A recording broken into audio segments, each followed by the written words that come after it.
बच्चों, half yearly exam में hardly 1 month बचा है और हर सब्जेक्ट में मोर देन 50% सिलेबस आता ही है बोर्ड एग्जाम में 10th में।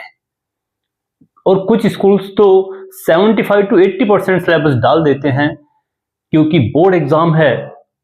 वो सोचते हैं कि जितना ज्यादा से ज्यादा सिलेबस हाफ ईयरली में रख दिया जाए उतना ही बेटर। अब इतना सारा सिलेबस बच्चों के सामने जब देखते हैं तो क्या करें, कैसे कवर हो सकता है सारे सब्जेक्ट, सिलेबस सब में ज्यादा, और उसे कवर करना बहुत मुश्किल।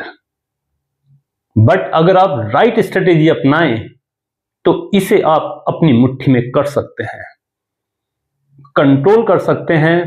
और आज हम मैथ्स में क्या स्ट्रेटेजी बनानी है, कैसे हम रिवीजन करना है और कैसे तैयार करना है सब्जेक्ट को, यही डिस्कस करेंगे। और वीडियो के अंत में मैं आपको बताऊंगा कि क्या मिस्टेक्स नहीं करनी है। तो आइए शुरू करते हैं। तो सबसे पहले तो आप अपने स्कूल के हिसाब से अपना सिलेबस चेक करें कि कितने चैप्टर्स कहां तक आपका हाफ ईयरली में आना है, कितने चैप्टर्स हैं, 10 हैं, 12 हैं, 9 हैं, जो भी हैं। उसके बाद आप पढ़ना शुरू कर दें, चैप्टर खोलो, शुरू कर दिया पढ़ना। ये सबसे बड़ी मिस्टेक है, क्योंकि जब तक आप किसी चैप्टर को पार्ट्स में नहीं तोड़ेंगे आप उसे ओवरकम नहीं कर सकते। ये प्लानिंग नहीं हुई कि आपने चैप्टर पढ़ना शुरू कर दिया और क्वेश्चन लगाते गए। This is not a right way. आपको एक प्लानिंग करनी है, स्ट्रेटेजी बनानी है। मैं आपको वही बता रहा हूं, माइंड मार्क्स स्ट्रेटेजी रिवाइज करने की 1 मंथ में। तो आइए, सबसे पहला काम, हर चैप्टर को आप ब्रेक कर लेंगे, तोड़ लेंगे कॉन्सेप्ट्स में कि उसमें कितनी कॉन्सेप्ट्स हैं। आप क्या करेंगे, हर चैप्टर को कॉन्सेप्ट्स में तोड़ लेंगे। कितनी 4 कॉन्सेप्ट्स हैं, 5 कॉन्सेप्ट्स हैं, मैं एक एग्जांपल लेके बिल्कुल क्लियर कर दूंगा। फिर आप ये देखेंगे हर कॉन्सेप्ट पे क्या फॉर्मूला, मेथड यूज होना है। ये सब आप लिखें, एक पूरी स्ट्रेटेजी बनाएं लिखकर। फॉर्मूला और मेथड लिखने के बाद आप देखिए कि हर फॉर्मूले पे या हर मेथड पे कितने टाइप्स के क्वेश्चन हैं। मींस हर मेथड पे क्वेश्चन टाइप्स आप निकाल लें, ठीक है।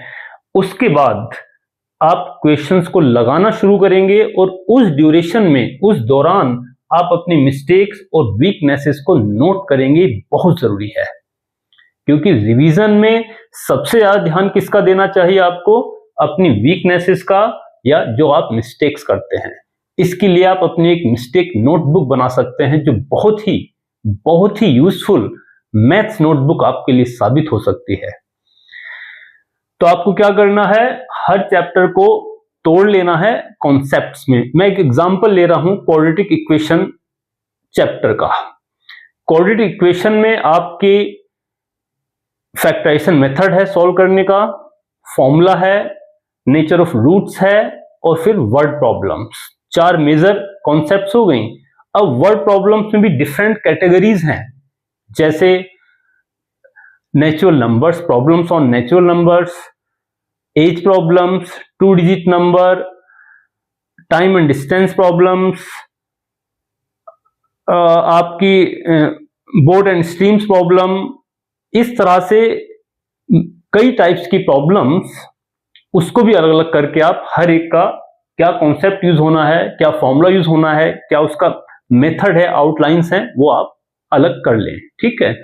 अब उसके बाद क्वेश्चन को आपको कैसे लगाना है। हर क्वेश्चन को आपको 3 चीजों में डिवाइड करना चाहिए।